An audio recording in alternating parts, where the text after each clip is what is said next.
Social মিডিয়াতে অনেক মায়ের বক্তব্য শুনি যে মা হওয়ার পর নিজেকে দেখলেই হাসি পায় আর কার্টুন দেখার প্রয়োজন হয় না, এই ইয়া মোটা হয়ে গেছি নয়তো বা ইয়ার রোগা হয়ে গেছি।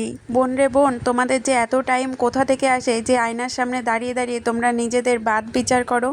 বাচ্চার ফুটফুটে মুখটা দেখলে তো আর অন্য কিছু দেখতেই ইচ্ছে করে না। বেবির পেছনে পরিশ্রম হয় ঠিকই, কিন্তু সেই পরিশ্রমটা যদি তুমি খুশি মনে করো না, তুমি রোগাও হবে না, তুমি মোটাও হবে না, বরং তুমি ফিট থাকবে। এখন হয়তো তোমরা বলবে যে সবার বেবি সমান হয় না, তাই তোমাদের উত্তরটাও দিয়ে দিই। বলে রাখি, আমার বেবি কিন্তু খুবই সেনসিটিভ। একটা শুই পড়লেও ও ঘুমন্ত অবস্থায় থাকলেও উঠে যায়। আমি আমার বেবি হওয়ার পর সারা দিন স্নানের টাইম পাইনি, শীত বলো গ্রীষ্ম বলো যাই বলো না কেন, রাতে স্নান করতে হয়েছে আমাকে। আমার হয়তো সকালে পটি পেয়েছে, আমার সেই পটি করতে হয়েছে রাতে। হয়তো আমার বাথরুমে পেট ফুলে গেছে, কিন্তু আমি বাথরুম করতে যেতে পারিনি, ওইভাবেই আমি থেকে গেছি ঘন্টার পর ঘন্টা। খিদেতে মাথা ঘুরেছে, কিন্তু সেই মাথা নিয়েই বাচ্চাকে সামলাতে হয়েছে। আমার খাওয়ার মুখে তোলার সময় হয়নি। বেবি জন্ম নেওয়ার পর থেকে টানা 1 বছর সারাটা রাত বেবি কাঁদতো, আমি আর হাজব্যান্ড বেবিকে নিয়ে সারা রাত হেঁটে বেড়াতাম।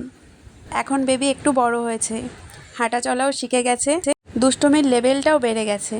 এই সমস্ত কিছুর মধ্যেই নিজের যতটা প্রয়োজন ঠিক সেইটুকু করে নিই, এর বেশি নিজেকে নিয়ে ভাবি না।